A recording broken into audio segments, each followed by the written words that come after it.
just acting crazy, like I really like, bro, he resembles Suge Knight, so he's the same size as this dude, and I'm like weighing probably like 150, 160, and this dude's probably like what 250, maybe pushing like at 3 or something like that. Right. But like I said, so I take this step around him, and he's oh man. So then I thought that was it though, like you know what I mean. So I just continue to walk to my phone, check my phone, holler at some people, just chilling, waiting for set to really start, and then the casting director comes up to me and he's like, "Hey man, could you not second AD or the second AD?" Yeah, sorry. Nah, but he's like, "Hey man, can you not go around Suge Knight or not talk to the superstars and blah blah blah?" And I'm like, I mean, if you want to be honest, I just say he was being an a-hole and like just was being an a-hole. Right. You know what I mean? Like I said, excuse me, like I just like but that's set though, and I didn't know that, so that's something I learned on set. That like I mean, he was a main character, so he has to be in his role, and I understand that. Right. But at the time, I'm just like in my head, I'm just like, man, this cat's shicey. Like, why is he being rude? Right. He was mad that day. But so like I said, he went and told the second AD or whatever, and he came up to me and he wasn't like, I mean, usually if you do something foul, they try to kick you off, like off rip. Right. And I mean, I guess if you want to call that foul, that's foul. But regardless, I mean, he was cool. He was just like, yeah, man, just take care of your business. Just be cool. And so like me and him built a respect for each other off of that. Like, and so then fast forward to the last day, like you was talking about. Right. And so we're doing this scene where Suge gets out of jail. And I was like one of the first homeboys at the door when he came in. So when he came in, like the first time he like dap me up every time, and like we had to run the scene a few times though. So then he like was like yeah man, just you know what I'm saying, get at me, like say what's up, you know what I mean? Right. I'm like all right cool. So then like I dap him up. I'm like what's good, Big Suge? He's like man, who is? I'm like what? Nah, but I ain't even mad though. You know what I mean? Like. I was crying. Yeah, I know you did that. I could have almost like bust out. Everybody was dying for real. But you know what? It didn't hurt me. You know what I'm saying? But like, people know you though. Think about it. People know a lot of people even there just know me, just see me.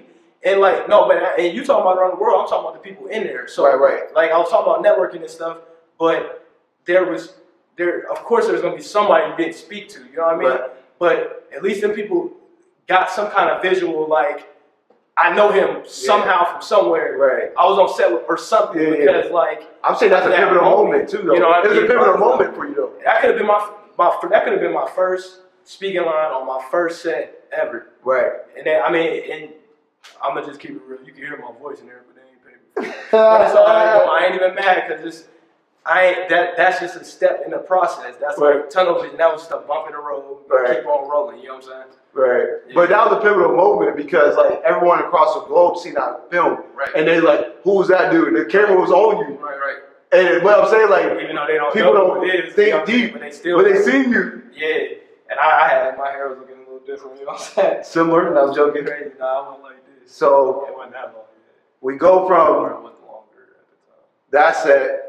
I remember we was down there and Empire called me to go on set and I didn't go. Right. Remember I wanted to go. Hit you up a few times. Yeah. When we was down there. And so we ended up going to Cincinnati though. After we went to Chicago, remember? Yeah. We drove there and then we came back for that last day. Yeah. And then we went back home. Right. And it was like a dry moment because like we wasn't working. No work after that, yeah. Like it was no films. Right. But I remember you go back to Columbus and you make that move with Nice and D Rich.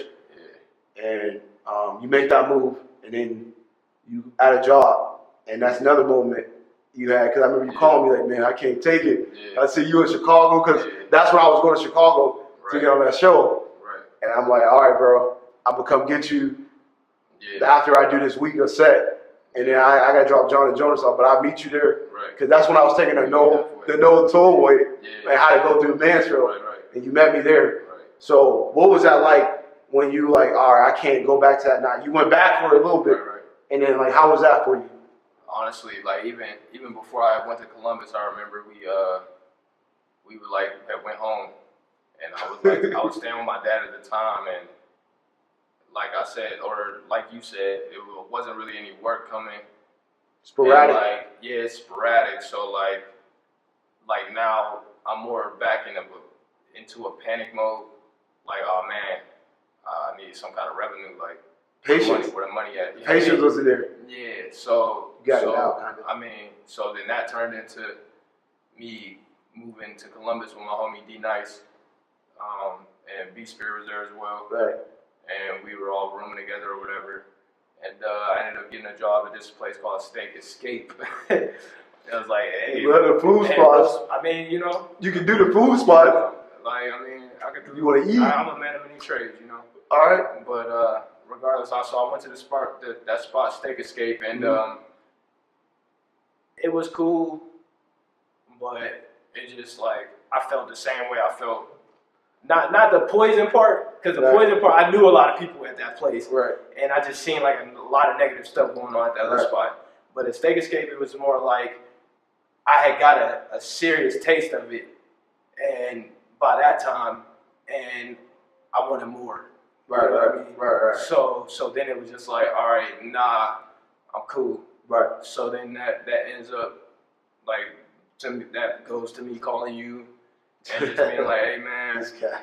I need to get back on the road, brother. You know what I'm saying? And you was like, yeah, we got a spot. We got a spot too. Yeah. Pastor Cream was like, we can stay. Oh yeah. And the legendary Pastor Cream, he definitely held it down for a few brothers, like it's Youngstown period, man. He held it down for Youngstown period, like that moment right there. Now looking like back, like we moved there around August to like that time we moved there until like when we moved out, like Pastor Cream elevated our whole the game brand and hustle. So we're gonna get to that hustle,